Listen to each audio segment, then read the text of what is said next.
Bonsoir Mariama, bienvenue sur notre plateau. Bonsoir.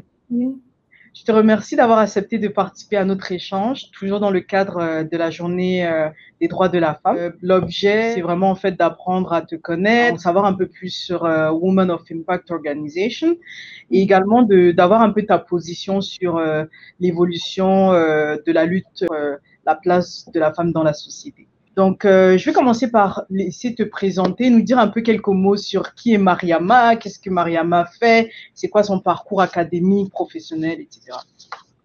Parfait. Alors, Mariama, elle est coach professionnelle, elle est aussi conférencière. Donc, je suis fondatrice de l'OBNL, Women of Impact Organization, et je suis également directrice du cabinet de consulting, Math Coaching and Consulting, qui est un cabinet spécialisé dans l'accompagnement, le conseil et la formation. Alors, moi, j'ai évolué à Montréal où j'ai fait des études en relations internationales et droit international. Donc, j'ai un parcours atypique. J'ai un peu fait les services financiers, les services bancaires et même pharmaceutiques. Wow. Donc, j'évolue dans le domaine de l'entrepreneuriat social parce que je suis passionnée de ça. Okay. Et à côté aussi avec le cabinet de coaching et de conseil. Ok.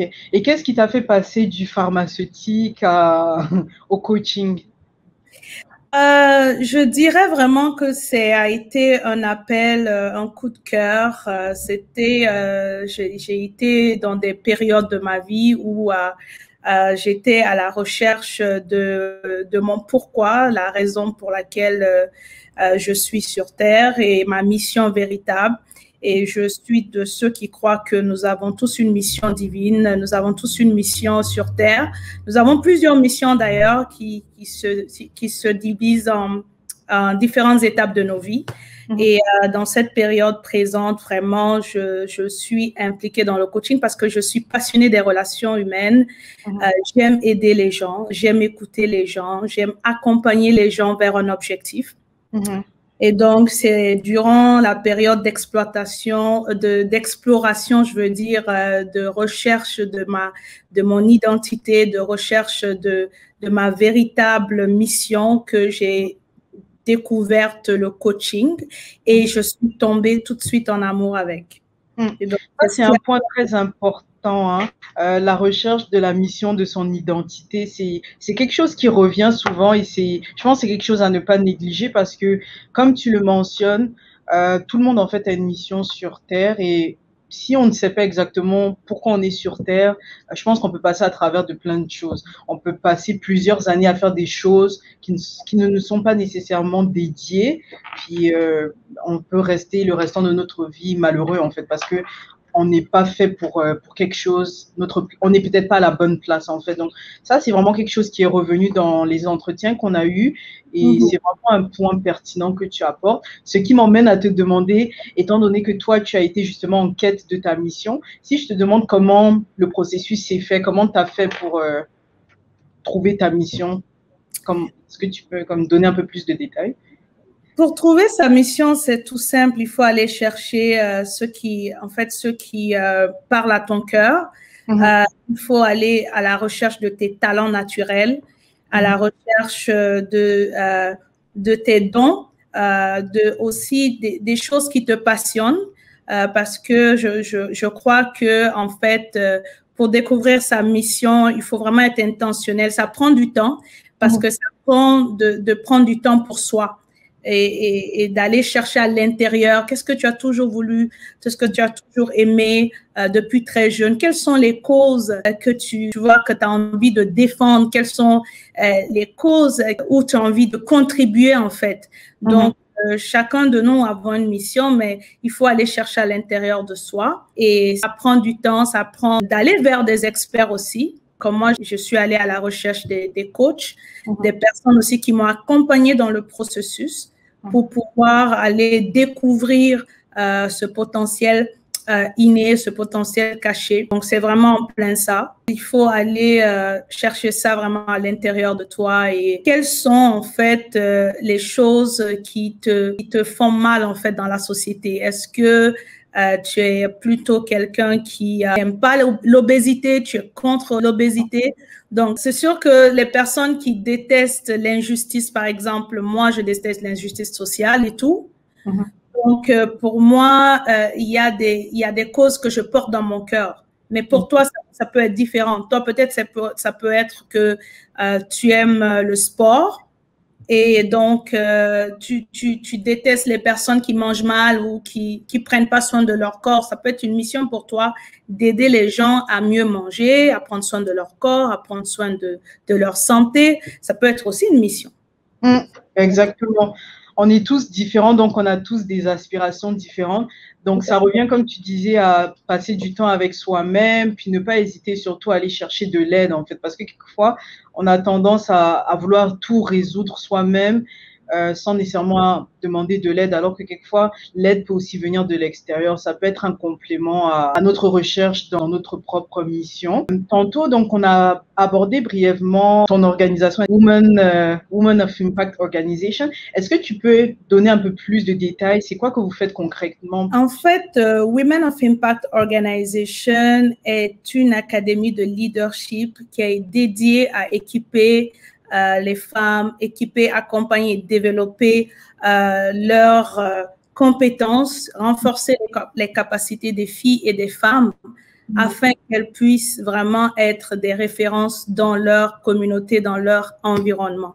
Donc, à travers des ateliers, des conférences, des formations, on s'est donné pour mission vraiment d'équiper ces femmes avec les outils et la confiance dont elles ont besoin pour pouvoir atteindre leur ambition de leadership. Donc, nous sommes vraiment une académie de leadership et nous sommes basés ici au Canada, à Toronto, puis on fait des actions en Afrique de l'Ouest, là où nous sommes en partenariat avec d'autres organismes au niveau local qui chapeautent nos activités sur le terrain, et puis aussi des jeunes filles qu'on assiste aussi sur place, une trentaine de jeunes filles chaque année qui sont accompagnées au niveau matériel par notre organisme. On les équipe chaque année avec des sacs à dos, des outils scolaires pour qu'elles puissent persévérer, parce que nous croyons à la persévérance scolaire, donc pour qu'elles puissent persévérer dans leurs études, parce qu'en majorité, ces jeunes filles, c'est des orphelines ou elles viennent de foyers pauvres, où elles ont quitté l'école à cause de plusieurs raisons. Donc, au travers de l'organisme, on essaye vraiment d'encourager ces jeunes filles, malgré leur situation, de repartir à l'école, tout en assurant que chaque année, elles ont un sac à dos complet, les kits et tout, pour les motiver dans leur objectif scolaire. Donc, c'est ce qu'on fait.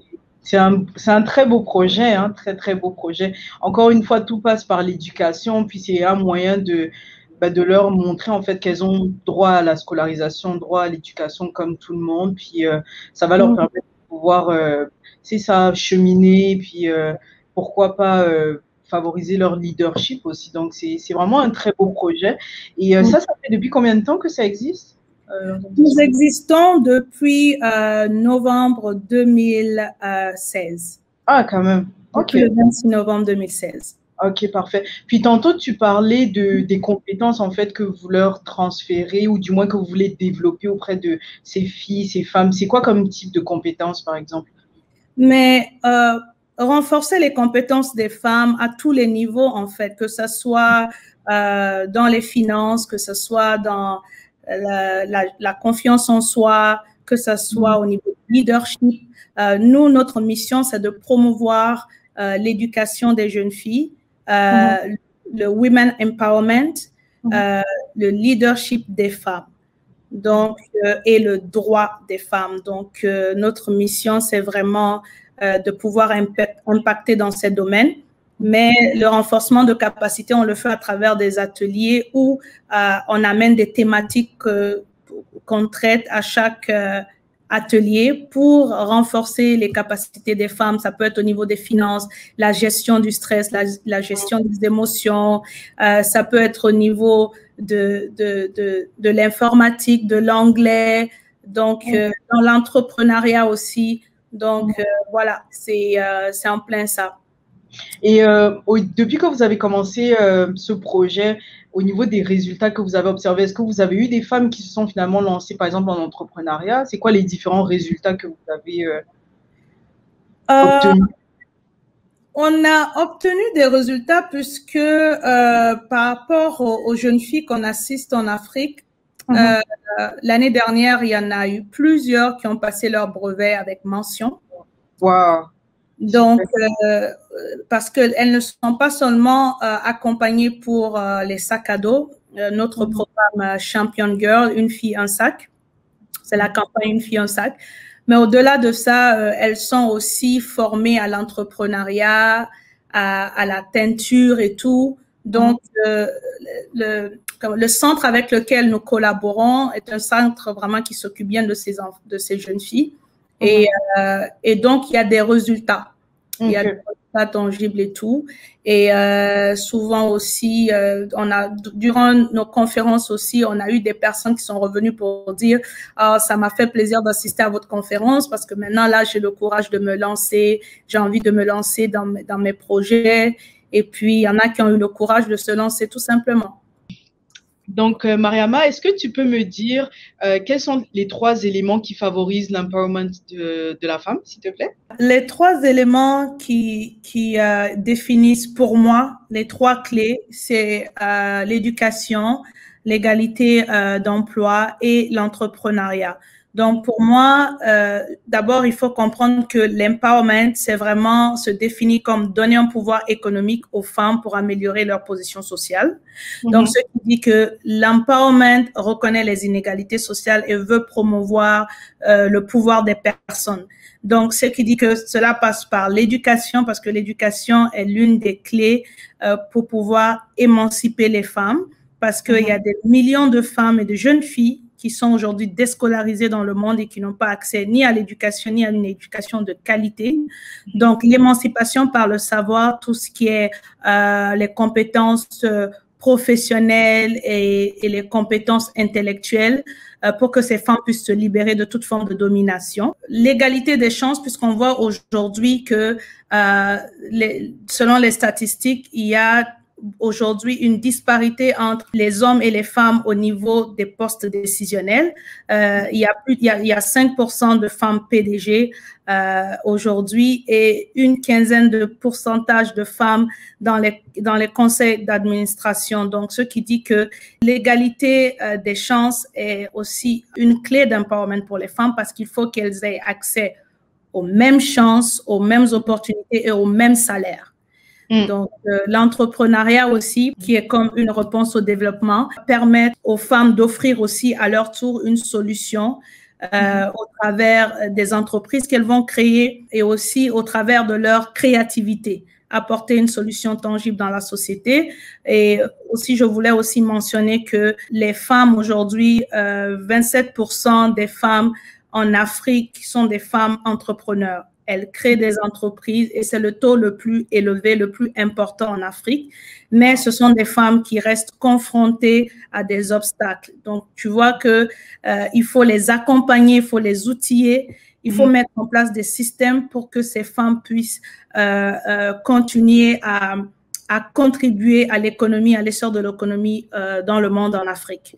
Donc, voilà. Donc, pour moi, c'est l'éducation. Pour moi, c'est l'égalité des chances et l'entrepreneuriat, les 3 clés.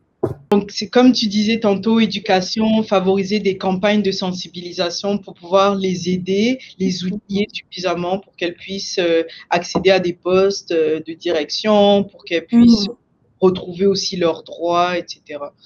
Donc, c'est des points pertinents. J'imagine que c'est aussi c'est les facettes que vous abordez dans Women of Impact Organization, j'imagine. Oui, on parle beaucoup. On veut vraiment sensibiliser sur l'éducation. On veut renforcer les capacités des femmes justement pour qu'elles puissent se positionner dans leur carrière, dans l'entrepreneuriat et qu'elles puissent aussi avoir développer leur leadership et ainsi de suite. Oui. Super. Et on a parlé un peu de Women of Impact Organization, du moins tu nous as expliqué un peu qu'est-ce que vous faites. Est-ce que tu peux me dire en fait, c'est quoi la principale raison, les principales raisons pour lesquelles tu as décidé en fait de lancer ce projet? En fait, j'ai lancé ce projet parce que c'est quand même une partie de mon histoire. Et en grandissant vraiment très jeune, j'ai remarqué une disproportion au niveau des injustices. Je remarque très tôt que les femmes et les jeunes filles sont touchées de façon disproportionnée par tout ce qui est injustice, discrimination, mutilation génitale féminine. Dans mon pays, 90% des filles sont passées par là et c'est affreux. Ouais. Et on voit le viol à l'encontre des jeunes filles, on voit le manque d'éducation, on voit vraiment que les femmes ne connaissent même pas leurs droits. Donc, tout ce que je viens de citer m'a vraiment créé en moi un sentiment d'injustice. Et j'ai voulu me lever, jouer ma part, apporter ma brique, apporter vraiment ma contribution à la société. Et c'est pourquoi j'ai lancé ce projet justement pour encourager les femmes à développer leur potentiel, leur leadership, mais aussi à exploiter pleinement leur plein potentiel afin qu'elles soient des pionnières dans la société. Donc, voilà.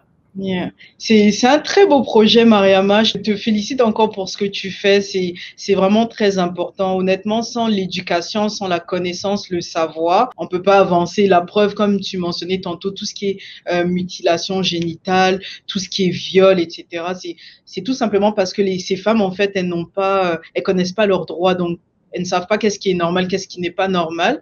Et le fait que soit levé, que c'est venu te chercher, c'est ta manière de contribuer au changement. Et je trouve que c'est vraiment un gros projet, puis c'est quelque chose de gros que tu es en train de réaliser là. Donc, c'est vraiment bien, ne lâche pas. On a besoin de plus de femmes comme toi, puis des femmes qui s'engagent, qui contribuent au changement à leur manière. Merci beaucoup, Christine. Merci. Donc, ce qui me vient à te demander, Mariama, est-ce que si je te demandais que représente la journée du 8 mars pour toi, qu'est-ce que tu me dirais? Pour moi, la journée du 8 mars, c'est la journée internationale des droits des femmes. Pour moi, c'est pas une journée pour les femmes, juste comme ça. Aujourd'hui, c'est une journée qui est très mal comprise, qui n'est pas fêtée comme il le faut. Les gens croient que c'est une journée pour se pouponner, pour recevoir des fleurs, pour faire la fête, mais c'est une journée où il faudrait faire une pause, où il faudrait faire un bilan. Le bilan sur l'avancée de la cause des femmes dans la société. Et c'est un moment où les femmes doivent faire entendre leur voix au travers des cercles de rencontres, des cercles de conférences, des meetings où on veut débattre de la condition des femmes, on veut réfléchir sur la condition des femmes et savoir où nous en sommes, où est-ce que nous allons et qu'est-ce qu'il reste à faire. Comment toi tu caractérises en fait l'évolution en fait de la lutte à la place de la femme dans la société? Est-ce que tu penses qu'il y a du travail encore à faire? Est-ce qu'il y a des éléments sur lesquels tu penses qu'il faut travailler? Pour moi, oui, il y a du travail encore à faire. Nous voyons beaucoup d'injustices encore dans la société en ce qui concerne les femmes. Donc, malgré le rôle actif que ces femmes jouent dans la société aujourd'hui, les femmes et les jeunes filles continuent de se battre pour leurs droits. Donc, le combat est loin d'être gagné. Il y a eu plusieurs victoires, oui, mais l'égalité des chances il reste encore du chemin à faire. Donc, malgré les victoires obtenues, malgré les textes de loi qui ont été votés, malgré les réalisations, les leaders qui ont émergé pour faire changer la donne, il y a encore du chemin à faire. On est très loin d'atteindre notre objectif parce que nous voyons les stigmas des patriarcats, les injustices, les discriminations, les violences à l'égard des femmes, les viols des jeunes filles aujourd'hui dans le monde qui est en croissance. On peut dire que certains pays ont ont même reculé. Mm.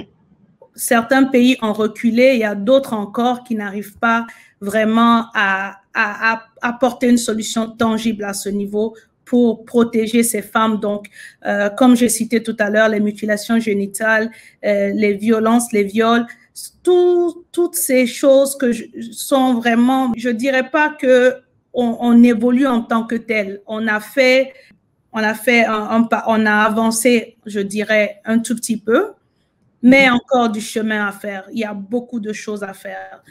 Donc, je dirais qu'il y a du chemin à faire concernant la protection des femmes, le droit des femmes dans la société.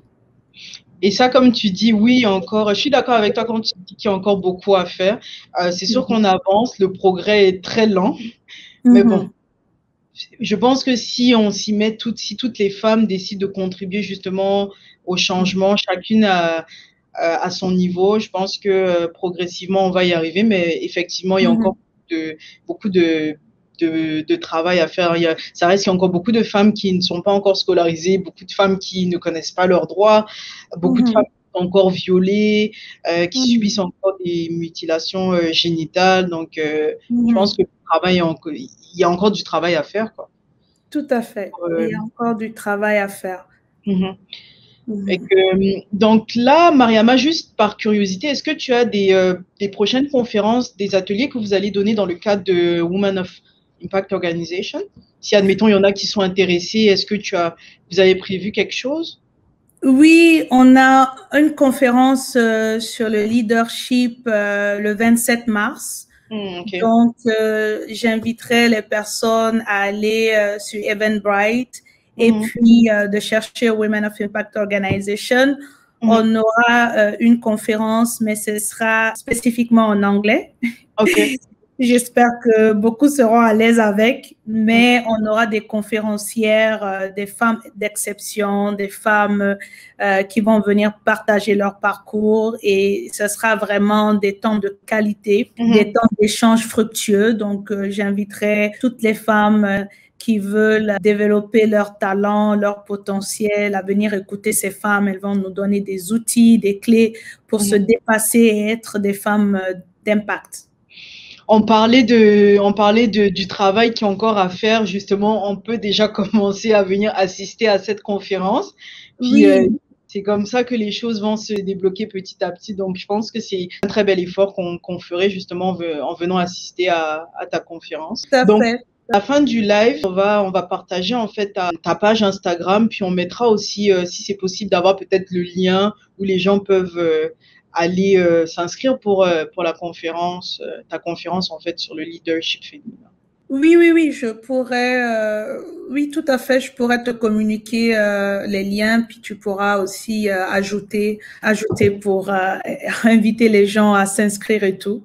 Merci. Donc, il n'y a pas de souci. Je serais très heureuse et honorée de voir beaucoup de femmes. On attend beaucoup de femmes, donc passer le mot, inviter les gens et ce serait super. On aime ce que tu fais. Notre but aussi, c'est de pouvoir mettre en lumière le travail que certaines femmes accomplissent quand le travail est bien fait. On veut ça, partager ça dans la communauté. Donc, ça va nous faire plaisir de partager le lien de ta conférence. Puis si ça peut intéresser des gens, si ça peut encourager certaines femmes à se développer, pourquoi pas. Donc, ça nous fera plaisir de partager toutes ces informations. Pour terminer, Mariama, est-ce que tu as un mot à partager? Je suis très contente. Un grand merci à votre organisation. Vous faites du beau travail et c'est vraiment à saluer. Vous êtes en train de faire la différence dans la communauté et je suis très, très heureuse d'avoir participé à cette série de conversations que vous allez avoir avec plusieurs autres femmes. Et je suis très honorée d'être ici. Je vous remercie. Je remercie toute l'équipe. Et en tout cas, on se dit à très bientôt, quoi. Merci beaucoup, Mariama. Merci encore d'avoir été là, de nous avoir partagé quelques éléments sur l'empowerment de la femme, puis de nous avoir aussi, expliqué en quoi consiste Women of Impact Organization. Ça nous donne une meilleure idée. Puis ta conférence aussi que tu organises bientôt, c'est très intéressant. Donc, on ne va pas hésiter à partager, même à assister aussi. On veut ensemble contribuer au changement. Donc, merci beaucoup pour ce que tu fais, Mariama. Merci beaucoup, Christine. Merci à toi et merci à toute l'équipe. Super, merci, bye bye. OK, bye bye.